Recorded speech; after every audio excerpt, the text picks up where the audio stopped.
Hello, language explorers. It's me, Anne, from Walk a Day English, where we provide daily walk themes combined with English language learning. If you are new to Wade, check out our welcome video to see how it all works. Our theme today is park safety.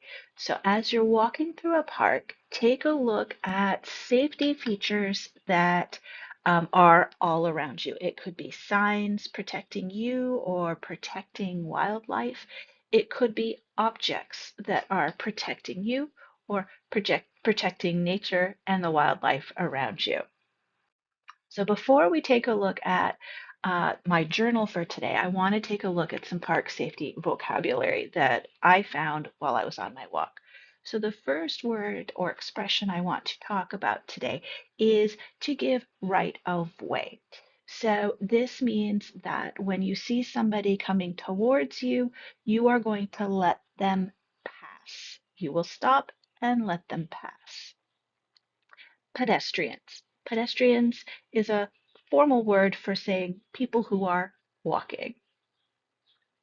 Lyme disease is a disease that we can get from being out in nature, and it's going to be connected to this expression here.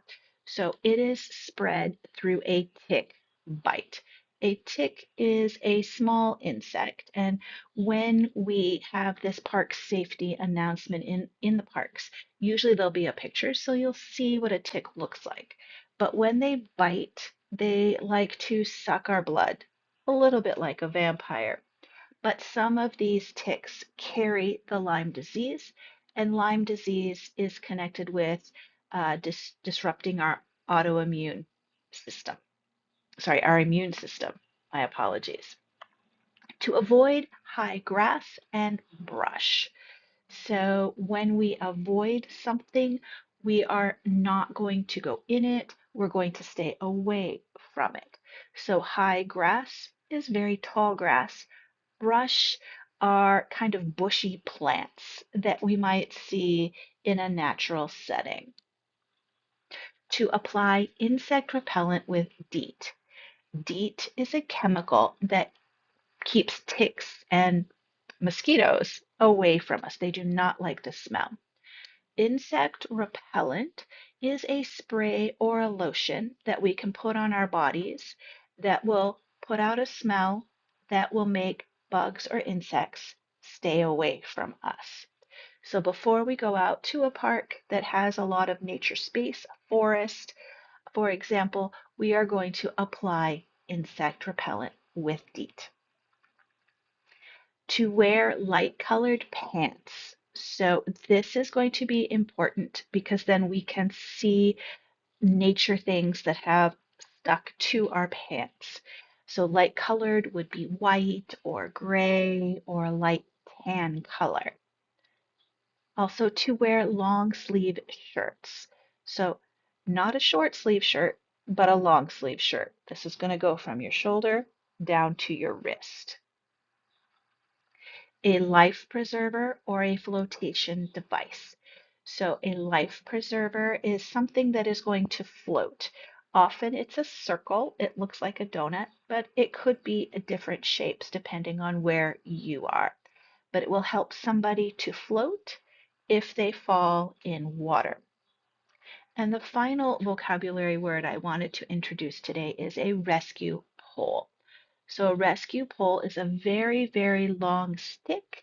Often it's a hook shape so that you can use it to reach a person who has fallen into the water and you can use it to pull them back to safety.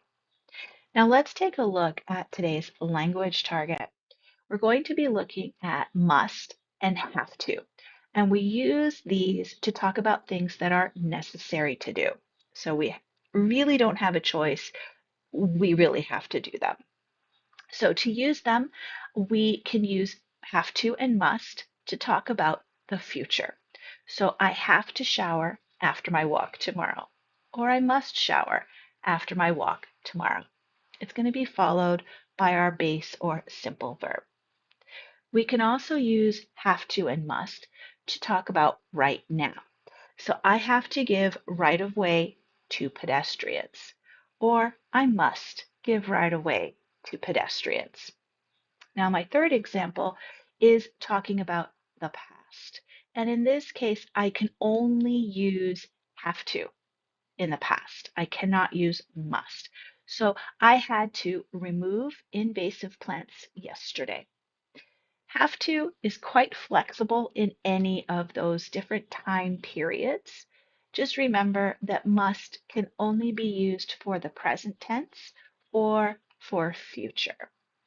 Now, before we take a look at my journal entry, where I use these two verbs to talk about the things I have to do, and my park safety adventure, this is the section of the video where I encourage you to practice your speaking by shadowing what I say. And if you're new to shadowing, check out that welcome video.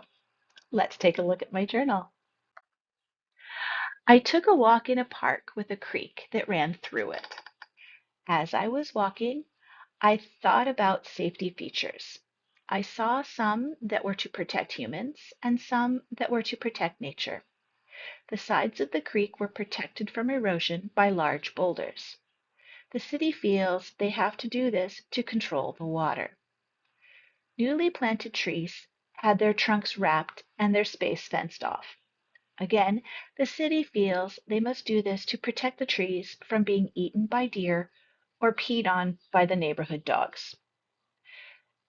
Whenever there is public access to water, there will usually be a rescue pole and flotation device in case of emergencies. If it is a serious situation, you must call 911 and tell them your location. It is written on the pole. If it is safe, try to help the person by throwing the flotation device to them or using the pole to reach them and pull them in. Part of the trail was under construction, so we had to go a different way. Along the paved trail were signs to remind us to be aware of ticks. Ticks are small insects that bite and can transfer Lyme disease, a disease that affects the immune system. When walking on trails, you have to wear light colored clothing and long sleeve shirts and pants. This prevents ticks from biting and makes them easy to see. If you want to wear short sleeves and shorts, then you have to use an insect repellent with DEET and take a shower and do a tick check when you get home. We also need to be respectful of all users on the trail. Cyclists, bike riders, need to give pedestrians the right of way. For example, when a pedestrian is on a bridge, the cyclist must wait for the pedestrian to finish crossing to ride their bike or walk their bike over the bridge. This sign shares information about the animals and plants in the park. At the end, it says, you can help to limit the spread of invasive plants by staying on official trails, leaving vegetation in its place, and gardening with native plants at home. This shows us that each person plays a part in the safety of nature. You must not pick flowers or plants when walking. You have to stay on the main trails. Invasive plants love to explore too, so my kids know they must wipe their shoes before getting into the car and check that they don't have any seeds on their clothes. Unfortunately, I don't think many people pay attention to these signs. I think walking tours to educate the park users would be better, but the signs are better than nothing. So there you have it, Language Explorers. Download the free PDF guide in the description. Go out and explore. Take pictures if you like. Take notes and write your journal entry. If you would like to get personalized feedback on your journal entry, become a Wade member by signing up on our website. Share your adventure in the comments below. And if you like this video and would like to see new ones, click on the subscribe button. Until next time, stay safe and keep exploring your space, one word at a time.